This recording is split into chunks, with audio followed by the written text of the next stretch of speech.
Welcome to One Work, Five Questions with Donna Vitek and Dr. Mark Andrew Holowchak. Thank you for joining us today, Dr. Holowchak. How you doing? It's a Tuesday, so we're a little off course, but we'll see how this works. Yeah, I know people are probably chomping at the bit to see our episode this week. It's going to be a good one. Today's episode is Thomas Jefferson's letter to Philip, is it Mazzei? I don't know how it's Oh, pronounced. okay. I'm Written April 24th, 1796. But first, let me tell you a little bit about Dr. Holowchak and his credentials. That is very important, too. I'd like to add, when you're doing work in history, is to know the credentials of the author of You're the supposed work. to have credentials when you do it. One great Yes. progressive said in the 1930s, each his own historian. Anybody can write history. Oh, We talked no. about that in one of our episodes. We talked about historiography. Anybody Yeah. can do his own history. No. Yeah. Everybody needs to keep their occupation where in its place. But yes, so Dr. Holowchak is not only a historian, but he's also a philosopher. He has his PhD in philosophy, and he has studied words, the meanings of words. So that's very important when you're looking at and reading documents from 200 years ago, to know the history of what the person means and the words they use. So I just wanted to add that. So In Dr. other words, I'm Holowchak, an analytic philosopher. yes. Dr. Holowchak is a PhD retired professor of philosophy and history who has taught at institutions such as University of Pittsburgh, University of Michigan, Rutgers University, Camden, and Ohio University. He's the editor of the Journal of Thomas Jefferson and His Time, and he has authored and edited over 20 books on Thomas Jefferson and close to 155 essays. Yeah, 23 books on Jefferson. 23. We're at Yeah. 23. Let me change my number. 23. That's wonderful. Nobody knows Jefferson like you do. His list of books and the locations of his published essays will be in the comment section of the video. So with our show, One Work, Five Questions, I'll ask Dr. Holowchak 5 questions on one work of Thomas Jefferson's. So today we'll be discussing his letter to Philip Messi. So this is the first time I'm working this, doing things the way I'm doing. So bear with me, everyone. Okay, so today's it's our 30th. Oh, you're so good keeping track of the episodes. The 30th episode of One Work, Five Questions. Wow, we've done 30. Over a year, over half a year. Yes. Wow, 30. We look at it today. We're going to look at an unusual letter by Jefferson to an Italian friend, Philip Messi, in an effort to learn something about Jefferson's relationship with George Washington. And it was my classmate that encouraged me to suggest this letter, this relationship, studying the relationship between Thomas Jefferson and George Washington. According to Dr. Holowchak, the letter got Thomas Jefferson into some hot water with Washington and others. Ooh, I can't wait. Drama between the founding fathers. Scandalmongery. Oh, what does that mean? Gossip. Oh, okay. Oh, that other word sounded better. Okay, so today we'll get to hear that story. I can't wait. I am Donna Vitek, and this is One Work, Five Questions. Are you ready for question 1? I'm ready to go. Okay. I asked whether we could do something on Thomas Jefferson's relationship with George Washington, and you referred me to this letter in which Washington's name is not even mentioned. And I was wondering, did he read my email? Well, it spontaneously came to mind because, well, it like I said, it got Jefferson into a lot of hot water, and his name's not mentioned. But when people think of Jefferson, George Washington, they often think of this letter for reasons into which I shall go in a bit. Now, the relevant passage needs to be read. Mazzei was talk about him in a little bit, but he, a neighbor at the time of Jefferson, and he talks about this wonderful change in politics Jefferson was taken aback when he came back from France to the United States and noticed all the changes. Things were going, we'll talk of Hamilton next time, in a Hamiltonian direction, it seemed to him, where people were talking about, kings and centralized strong government and things like that. And he was very uncomfortable with it. Talks about this wonderful change. He says, in place of that noble love of liberty and republican government which carried us triumphantly through the war, an Anglican, monarchical, and aristocratical party has sprung up, whose avowed object is to draw over us the substance, as they have already done in forms of the British government. It says the main body of our citizens, however, remain true to their republican principles. The whole landed interest is republican, and so is the great mass of talents. All right. So he talks of, this, and then he goes on to say, and this is the relevant sentence that he says, talks about how we're going over to this British model. And he says that it would give you a fever were I to name to you the apostates, people that have gone off. Change the angle of the camera a little here, get away from my Jefferson shirt. Yes, we must see your attendance certificates in the background. Pharisees, men who were once Samsons in the field and Solomons in the council. Now notice biblical figures, each of whom was sort of taken in by a woman, seduced, but who have had their heads shorn by the harlot England. Talking about the reference here specifically is to Samson, who had his head shorn by Delilah. And these were the Samsons and Solomons who have their head shorn by the whore England. They're Anglicanizing. Now, Mazzei made copies of this letter. Obviously, it was a private correspondence between the two, and he sent several things over to friends. Had the letter was published in a French newspaper, along with an editorial that was highly critical of U.S. foreign policy. Noah Webster, a Federalist editor of the New York Minerva newspaper, had the letter translated back into English. It was printed in his newspaper. And people mulling over Jefferson's letter, who are these Samsons and Solomons in the plural?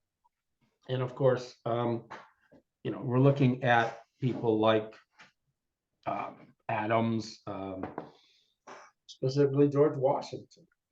And so this got him into a lot of hot water with a lot of the people who were Federalists in orientation, and started a lot of the political maneuvering between partisanship between Federalists and what was to emerge, we'll talk about next time, Jeffersonian Republican Party. So it was a letter that got Jefferson into quite a bit of hot water.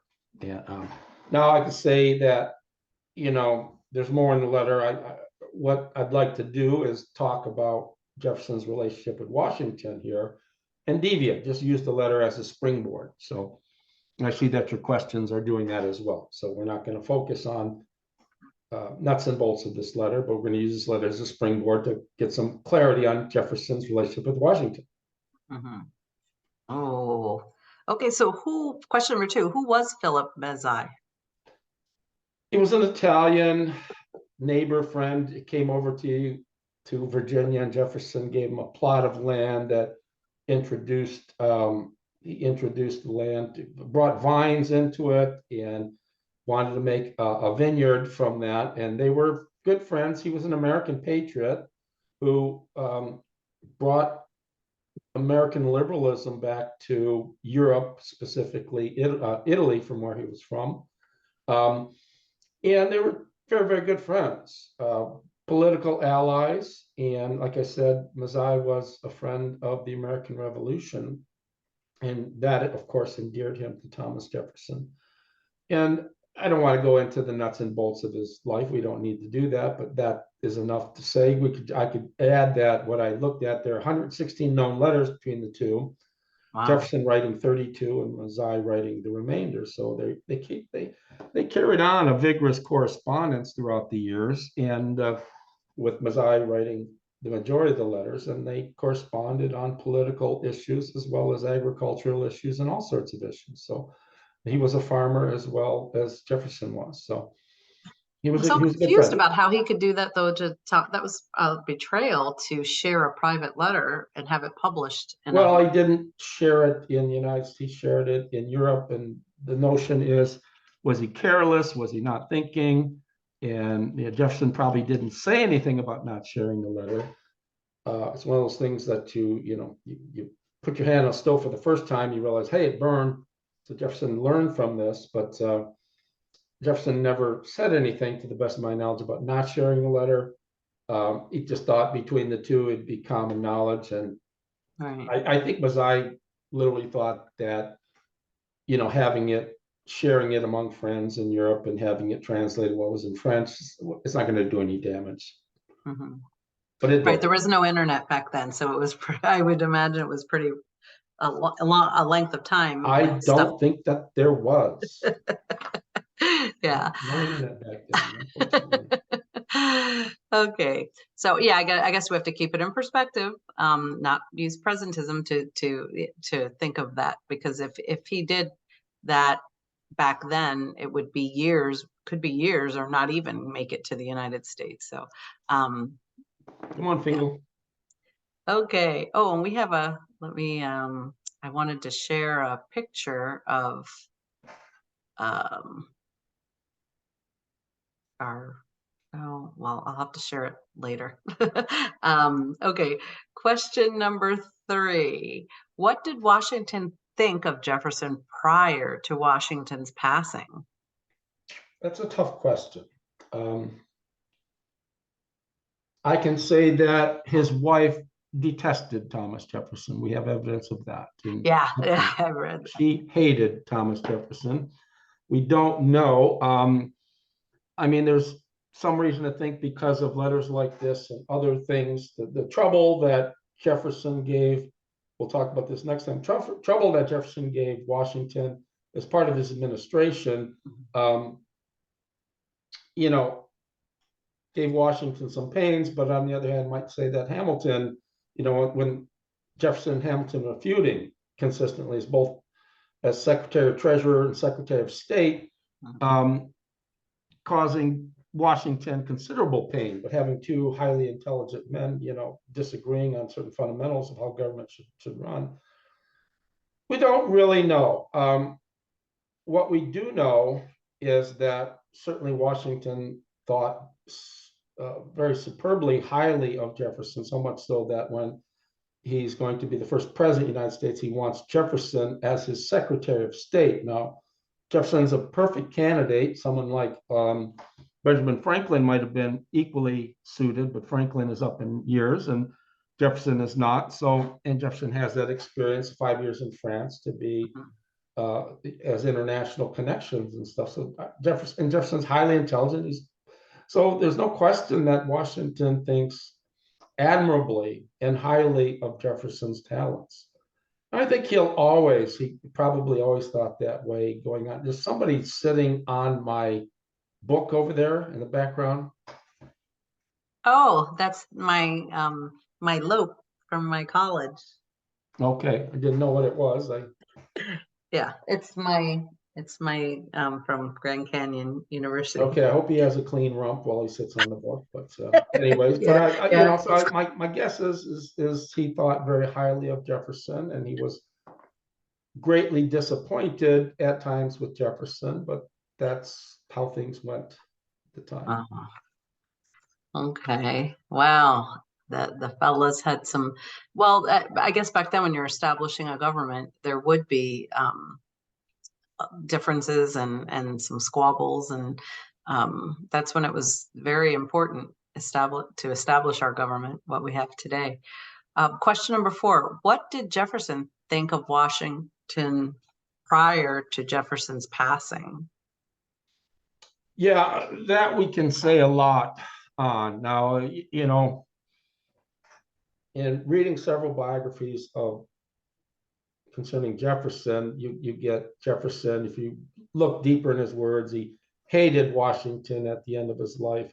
He hated Hamilton. He hated Justice Marshall, and hated Patrick Henry. And as I've come to study Thomas Jefferson, I think that's all garbage. I think Jefferson was really, and I say this openly, is I think he was incapable of hatred. He realized that certain people could be a pain in the ass, but that doesn't mean you hate them. He writes, and I say that because even these people that are so-called enemies, when you read certain letters and passages, and he talks about his thoughts on this person, he talks about Washington to Dr. Walter Jones, and he talks about it in his Annus, and you get a very perspicacious and accurate account of who Washington was. And you think that one could just read this account, and I've come up with certain ideas here. He says, on Washington's mind, it was great and powerful without being of the very first order. This penetration strong, though not so acute as that of Newton, Bacon, or Locke.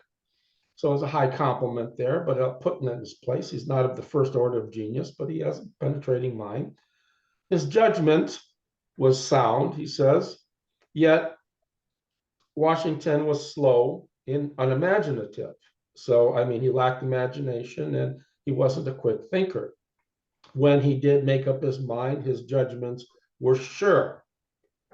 He says, hence the common remark of his officers of the advantage he derived from councils of war, where hearing all suggestions, he selected whatever was best, and certainly no general ever planned his battles more judiciously.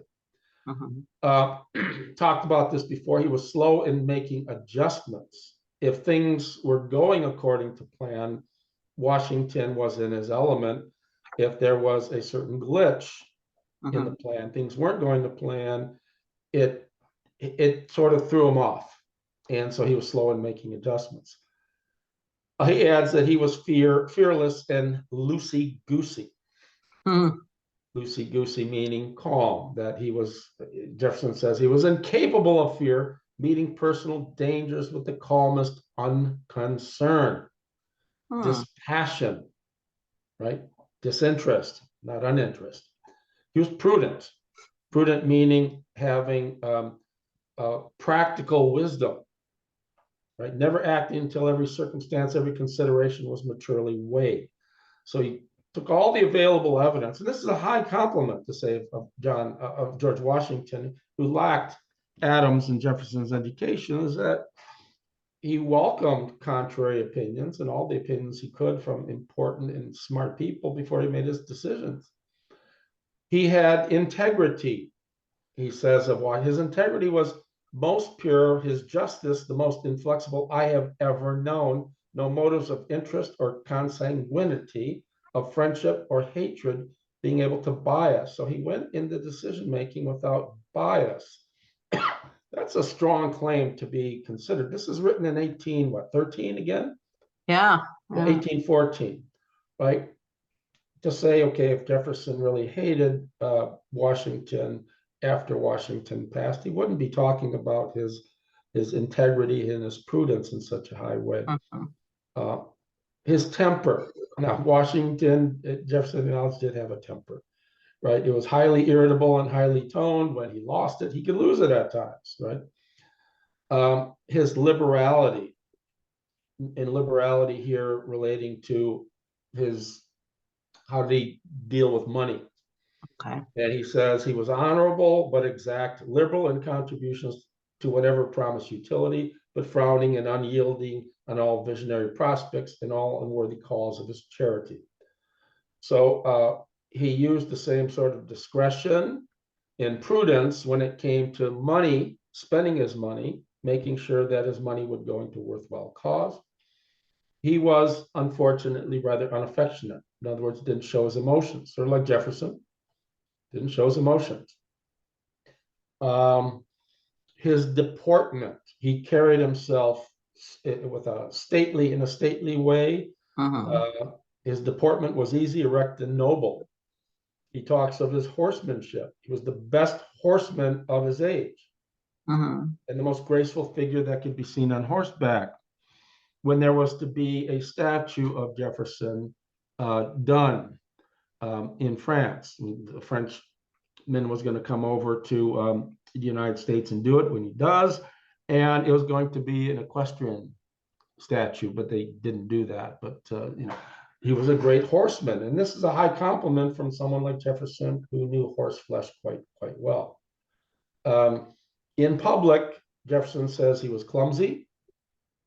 In a circle of friends, he was sort of cautious, and this, I think, is indicative of Washington's own sense that he was undereducated. So it's not that he wasn't an intelligent man, but he couldn't talk on the same topics that many educated people that they could talk on. So he was cautious. He was a blue collar, more of a blue collar. Started off that man with high intelligence. Yeah. Like I said, his education wasn't great, but he had reading, writing, common arithmetic, and he concerned himself when he wasn't doing politics with farming and things like that. And Jefferson's letters are suffuse with recommendations and exchanges of information on agricultural data that would help. He tended not to read much. He acted more than he read. And when he acted, when he read, he was interested in English history. When he acted, he was interested in agriculture, other than that. He corresponded quite a bit, as did Jefferson. Now I'll read a couple quotes. Final quote when I end. It says, on the whole, his character was, in its mass, perfect, in nothing bad, in few points indifferent. And it may be truly said that never did nature and fortune combine more perfectly to make a man great, and to place him in the same constellation with whatever worthies have merited from man in everlasting remembrance. Right? He led the armies in war and all that. So Jefferson had an extraordinarily, and without question, high opinion of the capacities of George Washington.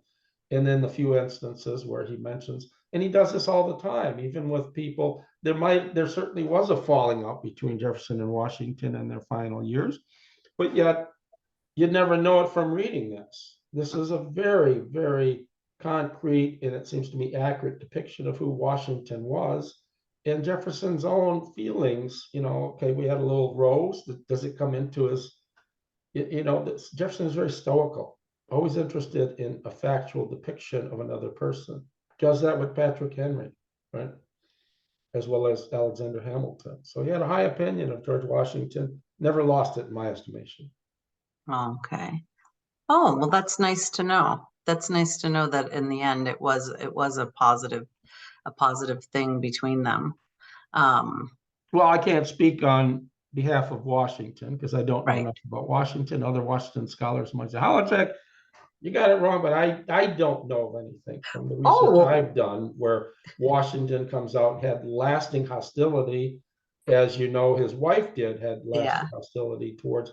So, I mean, one could say because of his wife's low opinion of Jefferson, she got that from her husband. That doesn't necessarily follow because Abigail Adams, in some sense, in her final days, had a grudge to bear against Jefferson, and her husband swept all that under the rug, right? So you can't say that it necessarily came from her husband. Well, I mean, you can say it, but I don't know. It doesn't mean it's true. We have a surprise guest next week. That is his guy. We all have our people that we that we like from the American Revolution, and a person who is a Washington scholar is going to join us next week. Okay. So yeah, for a little bit to ask some questions to you on the next week's letter. So that'll be a nice surprise. Washington? I thought we were doing Hamilton. No, Washington, George Washington. Yeah. The letter next week is to George Washington. It is, but it concerns Hamilton. Oh, okay. Okay. So that's fine. Oh, okay. Okay. Question number 5. Did Washington have a Hamiltonian slant? That is claimed by a lot of Jefferson scholars, that Jefferson's fight with Washington in later years was like the letter to Mazzei says, right? Were I to name the apostates who have gone over to these heresies, the Samsons and Solomons in the council, who have had their heads shorn. Now, it's hard to believe Jefferson did not have Washington in mind here, that Washington is being seduced by the monarchists of England. And now, does that mean that Washington had a Hamiltonian slant? It's difficult to say. I mean, a lot of scholars say, well, Washington during his presidency based a lot of decisions on advice from Hamilton, where Jefferson just vehemently disagreed with Hamilton. But I think if you make a careful study of many of the decisions that Washington made, that Washington tended to, I think Gordon Wood makes this point, tended to agree with Jefferson as much as he agreed with Washington. And it might be that maybe some of the larger decisions that Washington made tended to go in the Hamiltonian direction. But I tend to think he didn't have a Hamiltonian slant. I can say Jefferson does mention this in several letters, one of which is to Martin Van Buren just before Jefferson died. He says, General Washington was himself sincerely a friend to the Republican principles of our government. In other words, he was a Jeffersonian early on. Okay. His faith, perhaps in its duration, might not have been as confident as mine, but he repeatedly declared to me that he was determined that it should have a fair chance of success, and that he would lose the last drop of his blood in its support against any attempt which might be made to change it from its Republican form. He made these declarations the oftener because he knew my suspicions that Hamilton had other views, and he wished to quiet my jealousies on the subject. So Washington is being a conciliator, knowing that Hamilton, likes big government, banks, and debt, national debt, and all that. So what he says here, and he says in the letter that to which I referred to already, the letter to Walter Jones, and he says elsewhere, is that Washington was fully committed to giving the sort of republicanism that Jefferson was advocating a full trial. He does say in another letter that, later on in his life, he might not have been committed to Jeffersonian republicanism because he didn't think it could work. And that's fair enough. I mean, Jefferson even wasn't sure that republicanism could work because it put extraordinary amount of faith in the people, right? You wanted government by the people, for the people. They needed to be participating to the fullest capacity. They need to be involved. They need to be watching the rulers, right? They needed to be involved in government to whatever capacity, whether just local or, jury duty or things, voting and stuff, but they needed to be involved. And clearly we see that today, right? If people can bitch about what goes on, but part of the thing is Jefferson might come back and say, but are you involved? Right. Well, and that was Jefferson. I think one of our episodes, we talked about how Thomas Jefferson thought education was important so people could make intelligent, it was needed to make intelligent decisions. Right. So an educated society can vote properly and have do everything properly. You can't, right. If you're a farmer, if you don't know how to read and write, people can steal from you in your business transactions.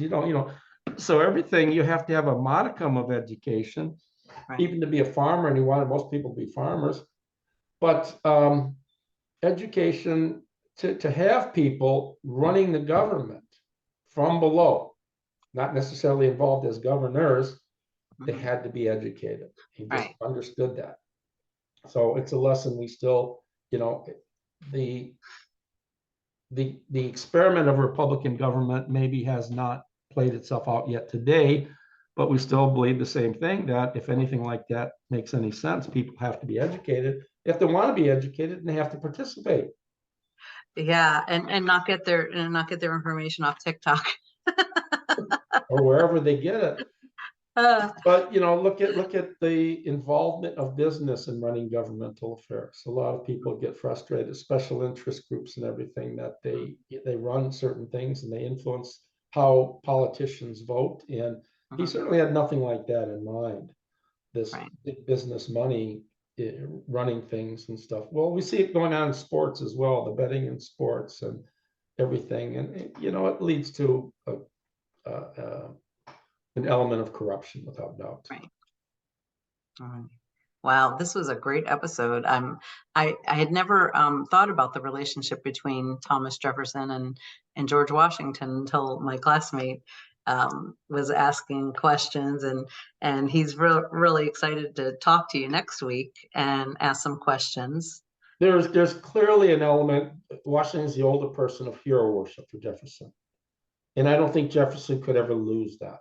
Right. Washington was the great hero in battle. Yeah. Jefferson could never do that. He didn't have the same heroism and courage, physical heroism and courage. Right.